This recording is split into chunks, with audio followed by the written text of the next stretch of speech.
Hello, Kurachong Nurses! Andito ako ngayon sa parking garage ng aking isa pang work.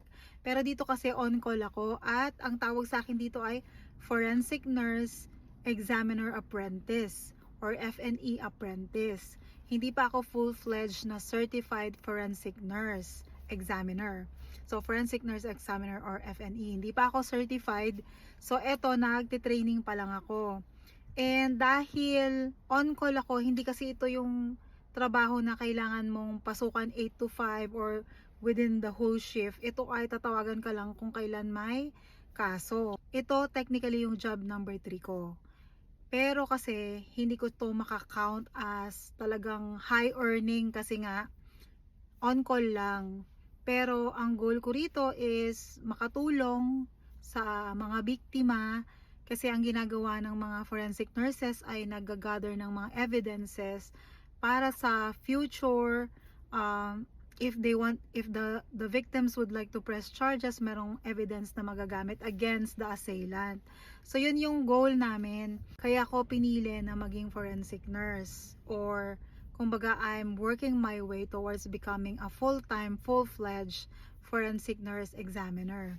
So ito yung nakakaloka sa training ko ngayon. So nagkaroon kami ng speculum training dito. So ang purpose ng speculum training is para maturuan kami kung paano mag-insert ng speculum. Kasi ang ating mga kliyente rito ay mga biktima, and mabusisi itong klase ng test na to kasi hindi siya katulad ng ibang gynecological test na syempre nagtetest ka lang kung merong pathological issues, ganyan. Ito kasi ay, sorry, gumagamit ako ng mga jargons kasi ayaw nating gumamit ng mga terms na pwede tayong maping ni Meta. So gamit lang ako ng jargons. Bahala na kayo, may Google naman, may ChatGPT, may Gemini. I-search nyo na lang. Pero ang point ko is itong training na to is para maturuan kami kung paano i-visualize yung cervical os.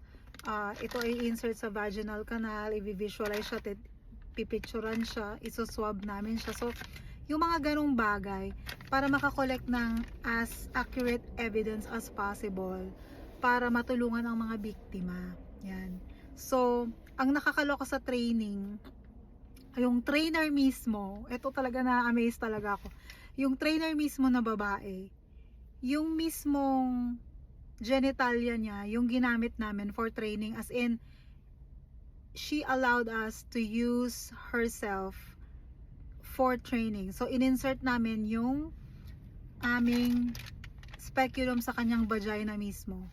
So, dalawa kaming nag-train, tig-tatlo kaming insertion. So imagine, tatlong ganito ang ginamit sa kanya para lang makuha namin ng tama, makapag-swab kami ng tama.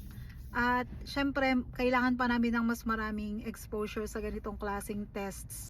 The more exposure, mas better yung skills, mag-i-improve yung skills.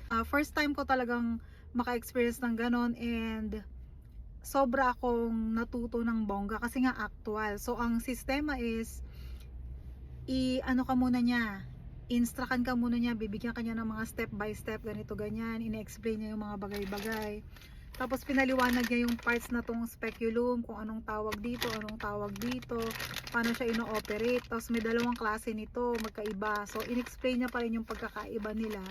So very very detailed siya mag-explain. Tapos nung time na i-insertan na siya ng speculum, so kailangan may camera. Yung camera na ginagamit for evidence, yun din yung camera na ginamit sa kanya. So nakatutok yun sa vaginal canal niya, sa kanyang perineum. Tapos nakaharap sa kanya yung TV o yung monitor ng camera. So nakikita niya kung tama ba yung pagsaswab ko, tama ba yung pag-open ko ng speculum. So habang ginagawa ko yung dapat kong gawin, which is mag-insert ng speculum, mag-swab, ganyan, i-visualize yung cervical os, i-swab yung perineum, i-swab yung external and internal na part ng genitalia, siya ay nakanood or nakatingin sa camera. So nakikita niya kung tama o mali yung ginagawa mo. So kung meron kang ginagawang mali, makokorek niya agad, which is very very helpful. Very, very helpful yung training na to. Na-amaze talaga ako. So, para kasi ako maging forensic nurse examiner na full-fledged at certified, kailangan ko ng 10 speculum insertions. So, sa aking training na to, naka-3 speculum insertions ako. So, kailangan ko pa ng 7 para ako ma-certify. Kasi nung dati, ang alam ko lang ay kailangan ko lang magkaroon ng 3 sexual assault cases na nag-assist ako and pwede na akong ma-certify. Pero kasi hindi pala ganon. Kailangan bukod sa 40 hours na lecture, kumbaga meron akong lecture na 40 hours na kinumpleto, meron akong 3 sexual assault na cases, kailangan ko pa ng 10 na speculum insertions. Manggagaling siya sa actual patients. It's either sa training, katulad ng training ko kanina. So, 3 yun. Pinayagan niya ako mag-insert 3 times. And then, sa mannequin, 2. So, sana kung may time pa kanina, mag-insert ako sa mannequin para 5 na lang yung kulang. Kaso, hindi nagawa kasi ubos na yung oras. So, yun yung mga kailangan ko pang kumpletuhin. And, syempre, hindi ganun kadami yung kaso kasi bibihira naman yung nagre-report. So it's either wala talagang biktima or bibihira yung nagre-report. Pero it's a good thing hindi ako nagmamadali kasi ibig sabihin pag walang kaso walang biktima. Okay, mas maganda kung wala. Hindi ako nagmamadali. Although gusto ko nang ma-certify, ayoko magmadali. So yun lang, chika ko lang sa inyo, pero nagdadalawang isip pa rin ako kung gusto ko pa tong ituloy kasi ang isa sa mga hurdles dito is yung pagka nag-press charges yung biktima at kailangan mong mag-testify sa court. Medyo kabado ako dun sa part na yon. Pero at the same time, parang sa tingin ko, paano ko mafulfill yung duty ko as a forensic nurse in the future, like a certified forensic nurse, kung hindi ko rin lang matutulungan yung pasyente kasi takot ako mag-testify.